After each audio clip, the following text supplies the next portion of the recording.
अस्सलामुअलैकुम नाज़रीन, JN news HD के साथ मैं हूं नाइला भट्टी। नजर डालते हैं आज की अहम खबरों पर।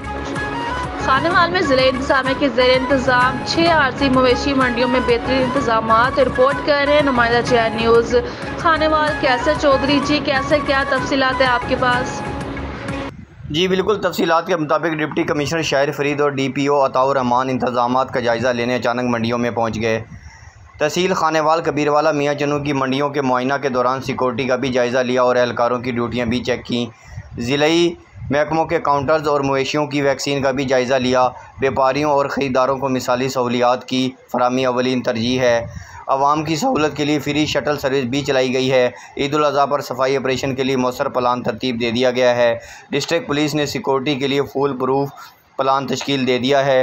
मवेशी मंडियों में भी एहलकारों की ड्यूटियाँ लगा दी गई हैं। बाज़ार और मंडियों के अतराफ़ में ट्रैफिक की रवानी को बरकरार रखने के लिए भी प्लान तश्कील दे दिया गया है। DPO खानेवाल हाफिज़ अताउर रहमान। जी।